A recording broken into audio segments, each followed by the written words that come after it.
Hello बच्चों, कैसे हो? सब बढ़िया।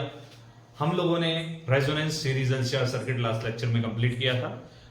अगर आप लोगों ने वो लेक्चर अभी गो थ्रू नहीं किया है देन आपने वहां से चेकआउट करना है। डिस्क्रिप्शन में लिंक अवेलेबल है, वहां से चेक करो, या फिर अपने यूट्यूब सर्च बॉक्स में आपने प्लेस करना है resonance in series LCR circuit CPR के क्लासेस, वहां अवेलेबल है, वहां से आप चेकआउट कर सकते हो। और अब हमें आज की क्लास में रेजोनेंस का पार्ट नंबर 2 डिस्कस करना है, जिसमें बेसिकली हम बात करने वाले हैं क्वालिटी फैक्टर के बारे में। क्वालिटी फैक्टर क्या होता है, क्या नहीं होता है, इसके बारे में हमने बात करनी है। इससे पहले मैं एक छोटा सा पॉइंट प्लेस करूंगा। लास्ट क्लास में हमने जब रेजोनेंस वाला कॉन्सेप्ट पढ़ा था तो रेजोनेंस का जो ग्राफ हमारे पास बेसिकली आया था वो कुछ इस तरह से था। अगर हम ग्राफ के बारे में बात करते हैं तो ग्राफ हमारे पास कुछ इस तरह से था।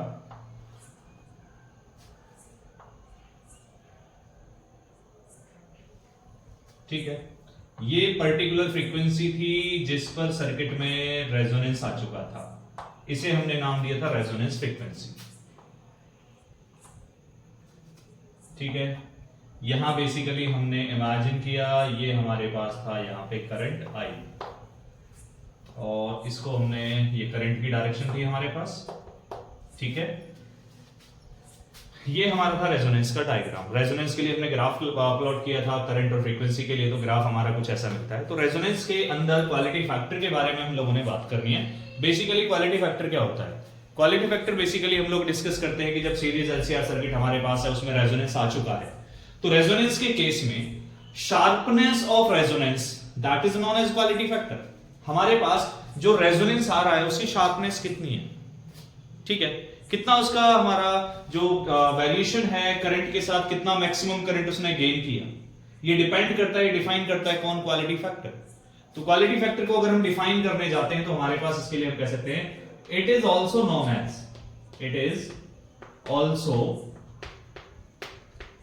Known as sharpness of resonance. ठीक है, ये भी बोला जाता है इसे शार्पनेस ऑफ रेजोनेंस, इसका दूसरा नाम है। याद रखना है, ये हमारे सामने किसी भी तरीके से प्लेस हो सकता है, कोई भी नाम आ सकता है। शार्पनेस ऑफ रेजोनेंस क्वेश्चन में पूछ सकता है, वो क्वालिटी फैक्टर पूछ सकता है। ठीक है, कैलकुलेट कैसे करना है, इसकी डेफिनेशन क्या है, इसकी स्टेटमेंट क्या है, कैसे हमारा न्यूमेरिकल या फिर कैसे हम क्वेश्चन सॉल्व करते हैं, इसके लिए तो हम इसके बारे में बात करने वाले हैं आपसे। तो सबसे पहले मैं बात करता हूं रेजोनेंस जो क्वालिटी फैक्टर है, इसके लिए हमारी डेफिनेशन क्या बनती है। बेसिकली इसके लिए हमारे पास कुछ डेफिनेशंस हैं, उनमें से हम कोई भी एक डेफिनेशन यूज कर सकते हैं।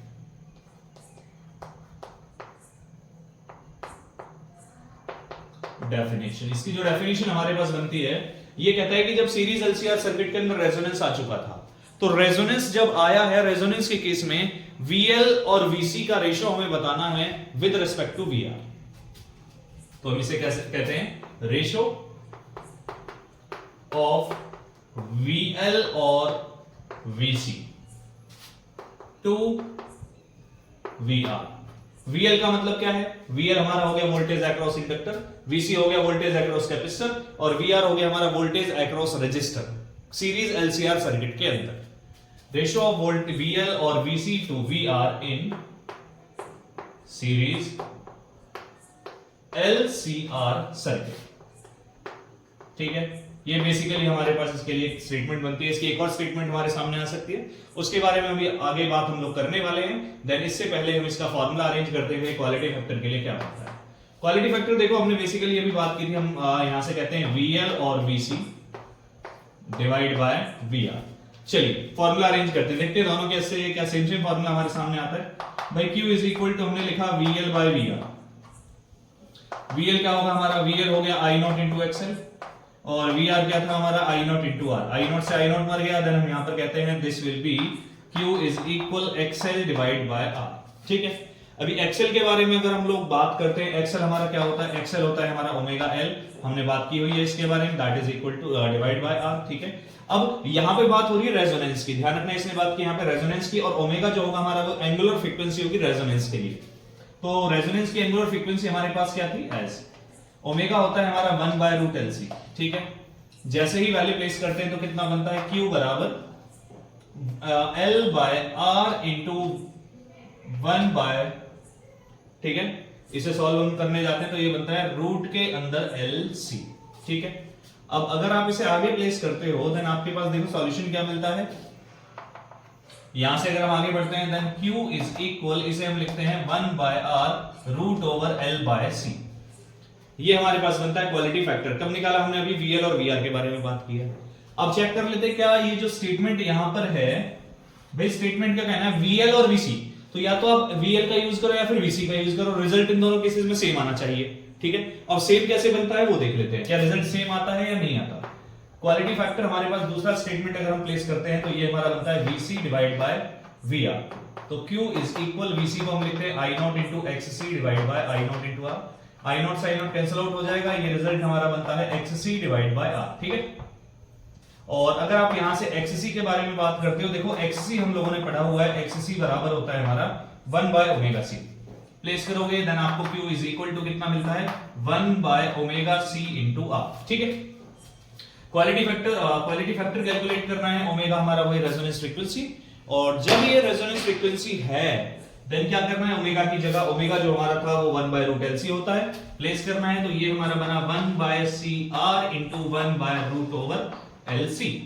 प्लेस करते हैं तो ये हमारा रीअरेंजमेंट करने के बाद फिर से रिजल्ट आता है 1 by R root over L by C। ये बनता है क्वालिटी फैक्टर, ठीक है। तो दोनों केसेस में हमारे फॉर्मूला जो है वो सेम आ रहा है, ठीक है। चलिए इसकी एक और स्टेटमेंट हम लोग बनाते हैं। इसमें एक स्टेटमेंट और बेसिकली हमारे पास बनती है यहां पर। वो एक स्टेटमेंट क्या होती है, बेसिकली हमारे पास एक पर्टिकुलर फ्रीक्वेंसी आती है,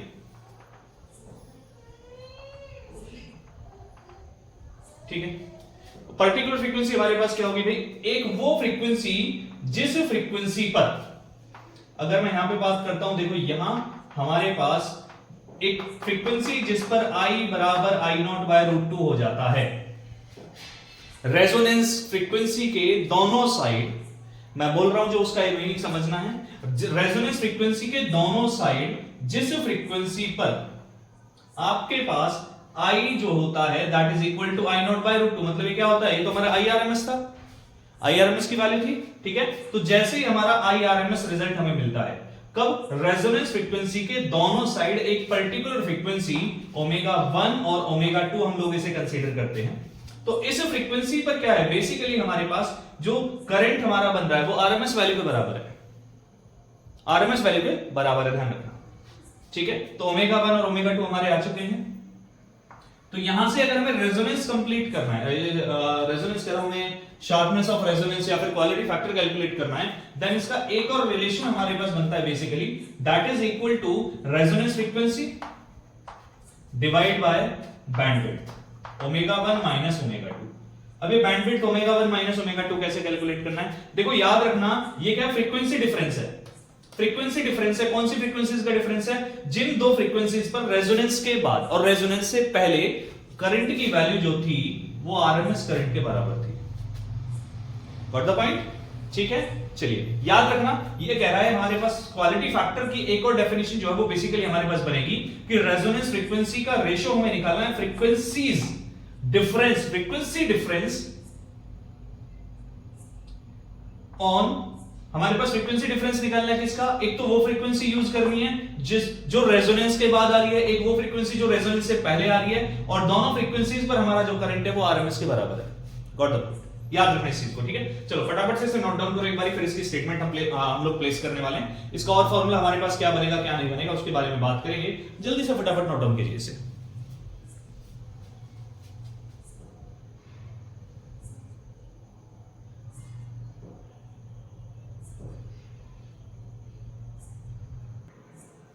हो गया, चलिए रफ करते हैं, आगे की कहानी के बारे में बात करते हैं। रेजोनेंस में सॉरी क्वालिटी फैक्टर में आगे हमारे पास क्या बनता है, इसकी एक और डेफिनेशन जो है वो स्टेटमेंट हमारे पास क्या बन सकती है, देखते हैं, इसको बनाते हैं कहानी। फिर इससे रिलेटेड हमारे सामने क्वेश्चन कैसे बनेगा, हमें वो क्वेश्चन कैसे सॉल्व करना है, ये हमारे सामने आगे की कहानी होगी, ठीक है। देखो अभी हमने बात की थी, हमारे पास जो क्वालिटी फैक्टर बेसिकली बनता है that is equal to omega R divide by omega 2 minus omega 1, ठीक है। अब ये ओमेगा 2 माइनस ओमेगा 1 क्या है हमारा, अगर हम ओमेगा 2 के बारे में बात करें, देखो बेसिकली इस पार्ट को, इस डिस्टेंस को हम कंसीडर करते हैं यहां पर डेल ओमेगा, ये भी हमारा डेल ओमेगा रहेगा, ठीक है, दोनों वैल्यूज क्या है हमारे पास, डेल ओमेगा है। अब यहां से अगर मैं ओमेगा 1 के बारे में बात करता हूं तो ओमेगा 1 हमारा कितना बनता है, ये बनता है omega R minus del omega. और अगर आप ओमेगा 2 के बारे में बात करते हो, ये कितना मिलता है आपको, ये मिलता है omega R plus del omega. ठीक है, इट मींस अगर आप वैल्यू प्लेस करने जाओगे then del is equal omega R divide by omega R plus del omega minus omega R plus del omega. ठीक है, रीअरेंजमेंट करोगे कैंसलेशन हो जाएगा, उसके बाद बनता है आपके पास omega R divide by twice of del omega. ये जो डेल ओमेगा है इसे हम नाम देते हैं basically twice of del omega, जो है that is known as bandwidth. ठीक है, इसे हम लोग क्या बोलते हैं, इसका नाम होता है हमारा बैंडविड्थ। तो हमारे पास अगर हम इसकी डेफिनेशन बनाने जाते हैं, देखो डेफिनेशन क्या बनती है, डेफिनेशन हमारे पास बनती है ratio of resonant frequency, ratio of resonant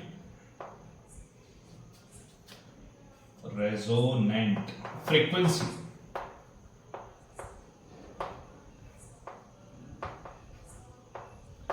to the frequency difference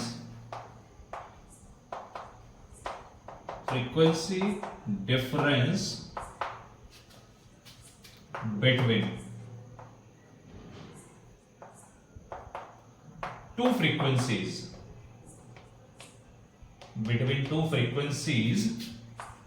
on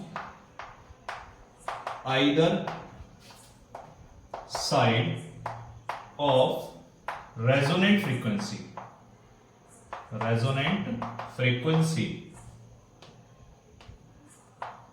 at which, जिस पर क्या हो जाए हमारा, जिस फ्रीक्वेंसी पर एट विच आई बराबर हो जाता है हमारा आई नॉट बाय रूट 2। ठीक है, इस फ्रीक्वेंसी को हम नाम देते हैं किसका, रेजोनेंट फ्रीक्वेंसी के सॉरी हमारे पास रेजोनेंट फ्रीक्वेंसी का रेशियो किसके साथ, frequency difference between the two frequencies on either side of the resonant frequency at which I बराबर आई नॉट। आई बराबर आई नॉट बाय रूट 2 का मतलब हमारा क्या है, ये कौन सा करंट है, हमारा आरएमएस करंट है।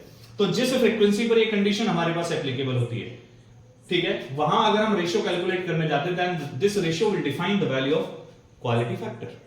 तो क्वालिटी फैक्टर के लिए हमारे पास देखो दो फॉर्मूले मिले, कौन कौन सा मिला, एक तो हमें बात की थी हमने अभी थोड़ी देर पहले, हमारे पास क्या था भाई, हमारे पास था 1 by R root over L by C. ठीक है, और दूसरा फॉर्मूला हम लोगों ने अरेंज किया, ये हमारा बना omega R divide by twice of del omega.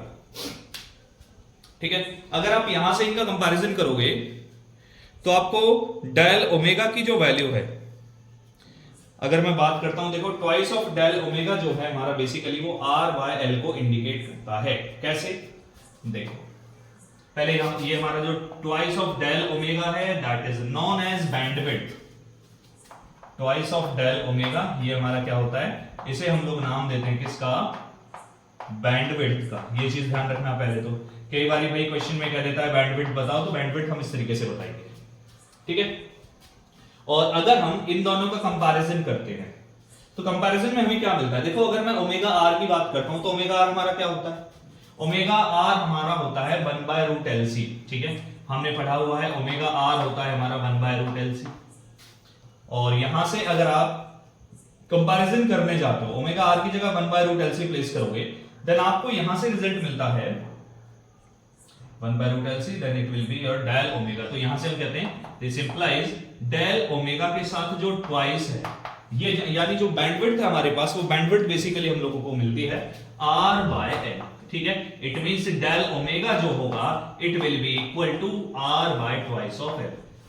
ये हमसे कई बार एग्जाम में हमारे सामने क्वेश्चन बन जाता है इसका, तब हमें कंफ्यूजन होती है कि हम कैसे कैलकुलेट करें कैसे कैलकुलेट नहीं करें। तो इसको कैलकुलेट करने का रास्ता बस सिंपल सा है, ये कहानी हमें याद रखनी है कि जो ट्वाइस ऑफ डेल ओमेगा होता है that is R by L. ठीक है, चलिए फटाफट नोट डाउन करो इसे, फिर आगे बढ़ते हैं। फिर इसके कुछ क्वेश्चंस हैं, उन क्वेश्चंस के बारे में हम लोगों को बात करनी है।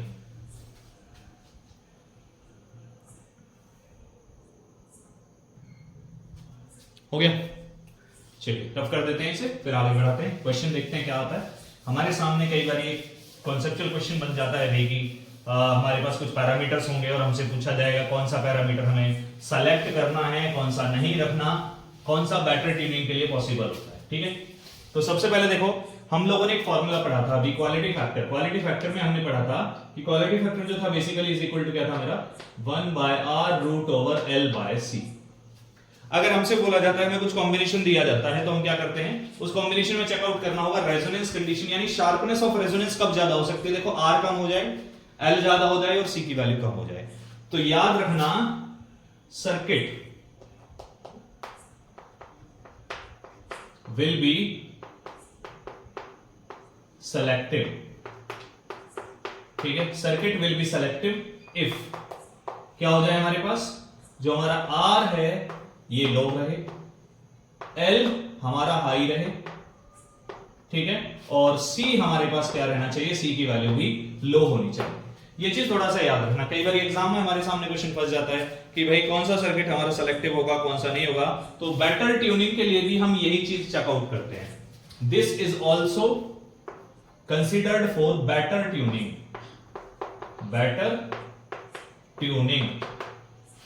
in LCR circuit। ये चीज याद रखनी है। ठीक है, अभी देखो जैसे हम इसका एक छोटा सा क्वेश्चन लेते हैं, हमारे पास कहा जाता है भाई बेटर ट्यूनिंग के लिए कौन से कंपोनेंट्स हमारे पास कौन से कंपोनेंट हमारे पास बेटर ऑप्शन रहेगा। हमारे पास आता है क्वेश्चन कहता है विच of the following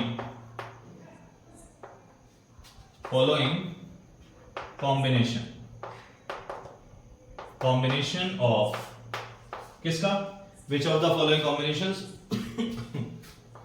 of the circuit elements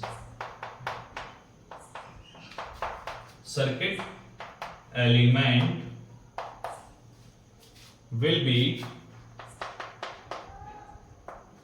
used for better tuning। ठीक है, better tuning।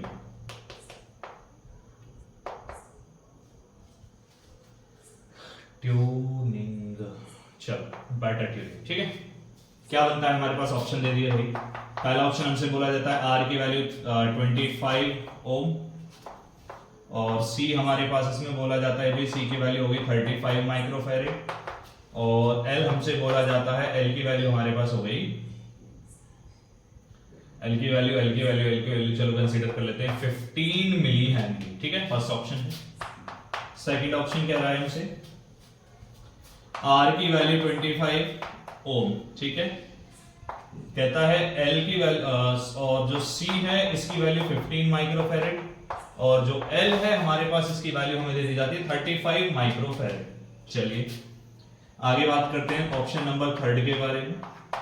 Option number third हमसे कहता है कि जो R की वैल्यू है इसे ले लेते हैं 15 ओम। ठीक है, और C की वैल्यू 15 माइक्रोफैरेड, और L की वैल्यू 35 माइक्रो नहीं मिली हेनरी। ठीक है, मिली हेनरी। और फोर्थ ऑप्शन हम इसमें यूज कर लेते हैं भाई। फोर्थ ऑप्शन हमारे पास हो गया, फोर्थ ऑप्शन अगर हम बनाते हैं तो फोर्थ हमारे पास क्या बनेगा, बनाते हैं, चलो क्या बनता है देखते हैं। फोर्थ ऑप्शन हम ले लेते हैं R की वैल्यू, चलो इसमें ले लेते हैं नन ऑफ दीज। ठीक है, नन ऑफ दीज नहीं, चलो नन ऑफ दीज नहीं, ऑल ऑफ दीज कंसीडर कर लेते हैं। Fourth option all of these. अब हमें बताना है बेटर ट्यूनिंग के लिए हमारे पास कौन सा कॉम्बिनेशन मस्ट होगा, कौन सा कॉम्बिनेशन हम लोग फॉलो करने वाले हैं। देखो बेटर ट्यूनिंग के लिए मैंने आपको क्या बताया, अभी मैंने आपसे बोला है R की वैल्यू लो होनी चाहिए, L हाई होना चाहिए और C भी लो होना चाहिए। तो इसमें देख लो कौन से कॉम्बिनेशन में L की वैल्यू ज्यादा है, C की वैल्यू कम है और R की वैल्यू कम है। देखो अगर मैं यहाँ पे देखता हूँ R की वैल्यू 25 है, C की वैल्यू 35 है, L की वैल्यू 15 है। ठीक है, चलो आगे देखो R की वैल्यू 25 है, C की वैल्यू 15 है, L की वैल्यू 35, चलो ये भी ठीक है। L की वैल्यू तो चलो यहाँ ज्यादा आ गई, C की वैल्यू कम होगी। ठीक है, अगर मैं इस कॉम्बिनेशन को देखता हूँ, कॉम्बिनेशन नंबर 3 देखो R की वैल्यू 15, भाई R सबसे कम कहां है, यहाँ पर है। ठीक है, C की वैल्यू 15, भाई C सबसे कम कहां है, C सबसे कम यहाँ पर है। ठीक है, अब कह रहा है L की वैल्यू 35 है भाई, तो हमारे पास क्या बना, देखो मैं रिपीट करूंगा वही कहानी, R मेरा लो होना चाहिए, R मेरे पास लो यहाँ पर अवेलेबल है। L की वैल्यू हाई होनी चाहिए, अगर मैं L को देखता हूँ L मेरे पास मैक्सिमम है, यहाँ पर अवेलेबल है। अगर सी की वैल्यू के बारे में बात करते हैं तो सी हमारा मिनिमम यानी लो होना चाहिए, सी भी हमारे पास अवेलेबल है, तो आंसर हमारा क्या बनेगा, आंसर नंबर 3 हो जाएगा इसका। ठीक है, ये हमारे पास बनता है यहाँ पर रेजोनेंस कंडीशन। ठीक है, चलिए फटाफट नोट डाउन करो इसे, जल्दी से जल्दी नोट डाउन करो। हो गया, चलिए आई होप आपका जो क्वालिटी फैक्टर का कॉन्सेप्ट है कंप्लीट रहा है। कोई डाउट है फिर भी आप कमेंट सेशन में कमेंट करके अपना डाउट क्लियर कर सकते हो। मिलते हैं आपसे नेक्स्ट वीडियो में, बाय बाय, टेक केयर, और one more thing, like share and subscribe the channel.